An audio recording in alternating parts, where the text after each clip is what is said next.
Hello student, आज हम पढ़ने वाले हैं क्लास 12 का एक टॉपिक है रे ऑप्टिक्स में इंक्लाइंड मिरर। उसके बारे में डिस्कस करेंगे और टॉपिक का नाम मैं लिखने जा रहा हूं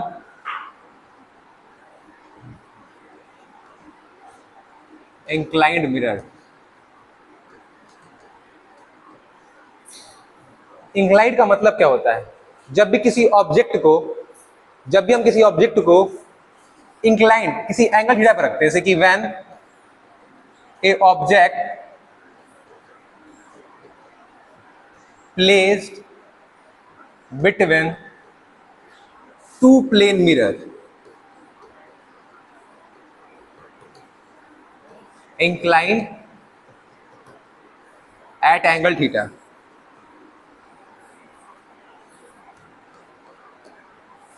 मैंने यहाँ पे लिखा है कि जब किसी भी ऑब्जेक्ट का हमें फिगर देखना होता है, जैसे कि हमारे पास दो मिरर हो गया, प्लेन मिरर, एक मिरर ये हो गया और एक मिरर ये हो गया। ये भी एक प्लेन मिरर है और ये भी क्या है? प्लेन मिरर है। हम किसी ऑब्जेक्ट को यहाँ पे रख दे रहे हैं तो यहाँ पे कुछ एंगल बनेगा, ठीक है। टॉपिक का नाम मैंने रखा है इंक्लाइंड मिरर। इसमें जब किसी भी ऑब्जेक्ट को हम दो मिरर के बीच में रखते हैं तो क्या होता है? एक एंगल बनता है। उस एंगल की वैल्यू कुछ भी हो सकती है, तो मैंने यहाँ पे थीटा माना है। तो यहां से एक फॉर्मूला आता है। ये फॉर्मूला क्यों आता है? ये फॉर्मूला डिफाइन करता है, दिस फॉर्मूला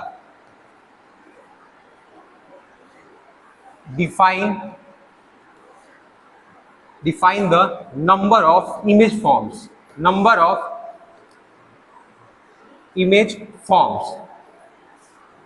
मतलब कि इन दोनों मिरर के बीच में इस ऑब्जेक्ट का कितना इमेज बनने वाला है। जैसे कि हम कभी कभी जाते हैं सैलून में, तो सैलून में क्या होता है? हमारे आमने सामने दो मिरर होते हैं और बीच में हम होते हैं। तो हमें यहाँ पे ये चेक करना है कि इन दोनों मिरर के बीच में या इन दोनों मिरर पर ये जो ऑब्जेक्ट है, यहाँ पे जो लिखा है वो ऑब्जेक्ट है, इसके कितने नंबर्स ऑफ इमेज फॉर्म होंगे। तो यहाँ पे एक फॉर्मूला आता है। फॉर्मूला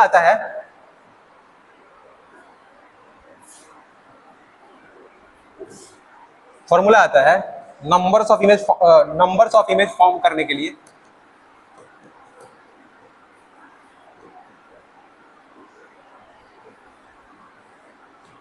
360 बाई में थीटा, ये फॉर्मूला होता है। अगर सॉल्व करने के बाद कोई वैल्यू ऑड में आती है तो हम कोई चेंज नहीं करते हैं, उसको ओके छोड़ देते हैं, वैसे ही अनचेंज कर देते हैं, ओके अनचेंज। लेकिन वैल्यू अगर इवन नंबर आ जाए तो यहां पे कुछ चेंजेस करने पड़ते हैं। फॉर्मूला आपका हो जाता है 360 बाई में थीटा -1, और जो आपकी वैल्यू आएगी आपकी आंसर हो जाएगी। जैसे कि हमें यहाँ पे पता करना है कि इन दोनों मिरर के बीच कितना एंगल बन रहा है। तो अगर आप ध्यान देंगे तो कोई एंगल ही नहीं बन रहा है। क्या बन रहा है? यहाँ पे एंगल बन रहा है, मतलब कि थीटा की वैल्यू कितनी आ रही है? थीटा की वैल्यू 0 आ रही है। अगर हम यहाँ पे इसको पुट अप करते हैं 360 बाई में 0, तो कितना आ गया? इन्फिनिटी आ गया। और हमने देखा भी है कि जब भी हम सैलून में जाते हैं और हमारे आमने सामने मिरर लगे होते हैं, प्लेन मिरर, तो क्या होता है? उसमें हमारा क्या होता है? हमारा इमेज अंदर फॉर्म होता ही जाता है, खत्म ही नहीं होता है। इसका मतलब क्या होता है? वो इन्फिनिटी होता है। हम ऐसे अपने आंखों से भी देख सकते हैं और मैथमेटिकली भी प्रूफ हो रहा है कि जो भी प्लेन मिरर के बीच में जो ऑब्जेक्ट रखा जाएगा उसका इमेज का नंबर कितना होंगे? उसके इन्फिनिटी हो जाएंगे। ऐसे इवन वाला भी चेक कर लेते हैं।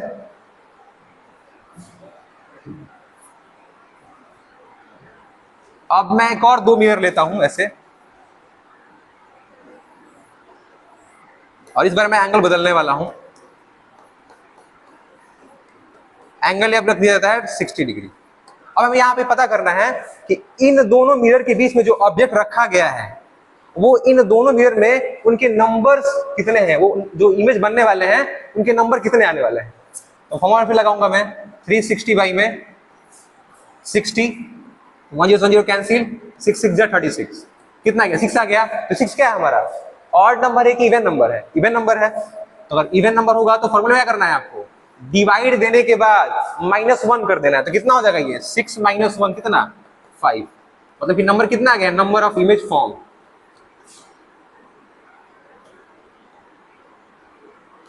तो इस मिरर में जो ऑब्जेक्ट रखा गया है, जो एंगल 60 पर है, उसके अंदर इमेज कितने बन रहे हैं? 5 बन रहे हैं। अब एक बार ऑड वाला भी चेक कर लेते हैं। तो ऑड के लिए दूसरा वैल्यू लेना पड़ेगा हमें।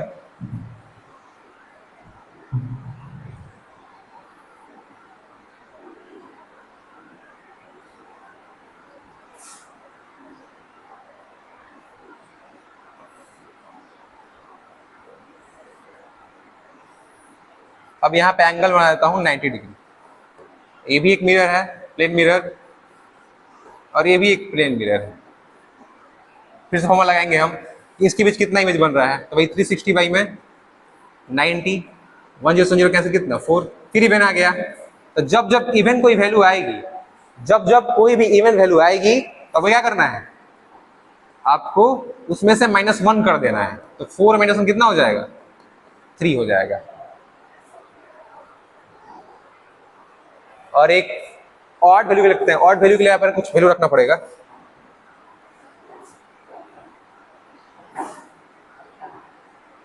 इस बार एंगल 40,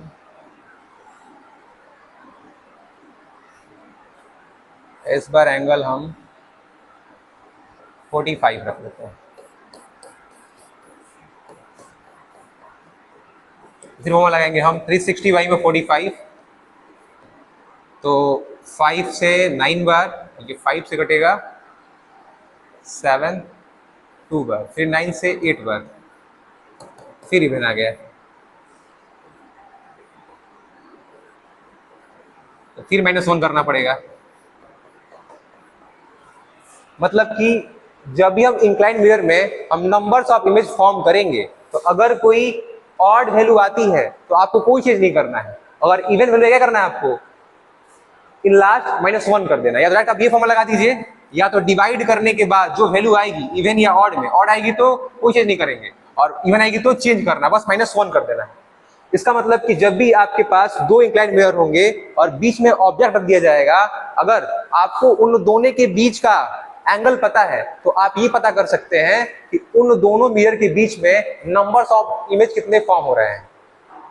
इसके बाद next topic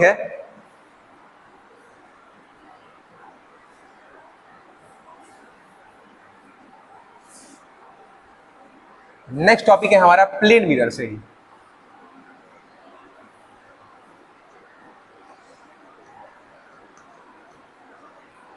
plane mirror property.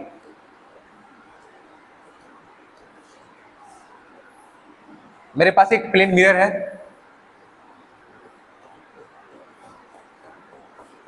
और हमें पता है कि हम प्लेन मिरर में किसी ऑब्जेक्ट को फॉर्म होता हुआ देखते हैं। तो ये जो डिस्टेंस होती है वो भी क्या होता है, जो इमेज में फॉर्म होने वाला है एकदम इक्वल होता है। यहां पे मैं O मान लेता हूं, और इसको मैं I मान लेता हूं कि इमेज यहां बन रहा है।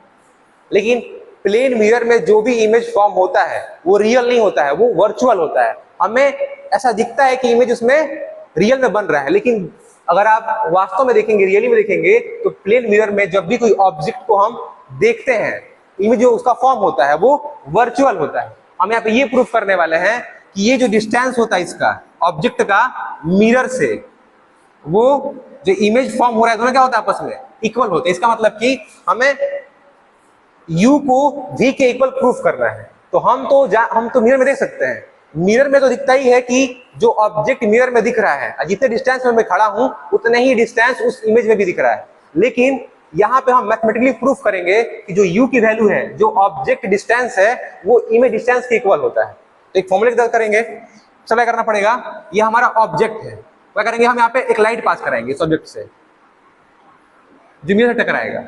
लाइट मैंने पास कर दिया ऑब्जेक्ट से, क्या हो जाएगा, ये यहाँ पे रिफ्लेक्शन हो रहा है।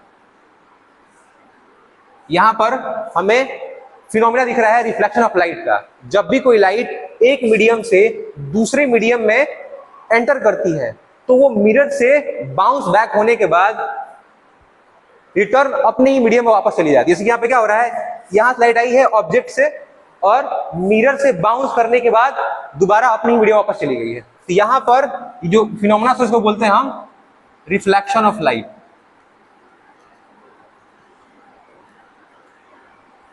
जैसे ही जब रिफ्लेक्शन ऑफ लाइट हो जाएगा, यहाँ पर एक नॉर्मल आ जाएगा, तो क्या करेगा, दो भागों में इसको, मतलब 2 डिवाइड में इसको डिवाइड कर देगा। ये हो जाएगा आपका एंगल आई, ये हो जाएगा आपका एंगल आर। आई का मतलब है incident ray.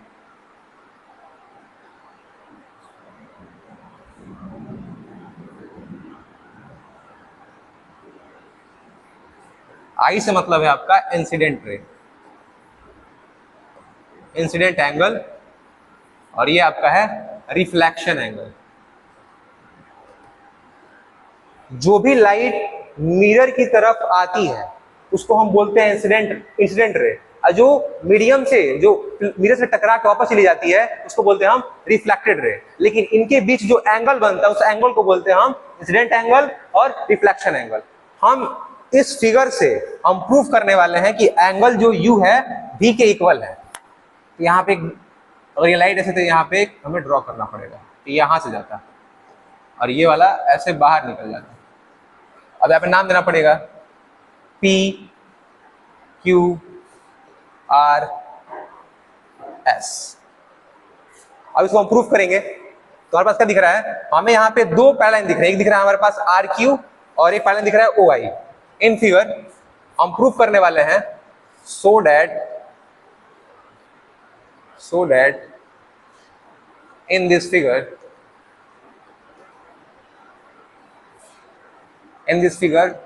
the image distance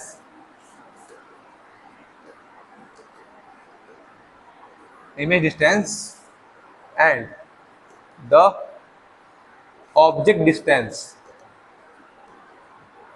are equal। That is, proof कर देना है कि OS SI के इक्वल है, OS SI के इक्वल है। इसे रोक दीजिए,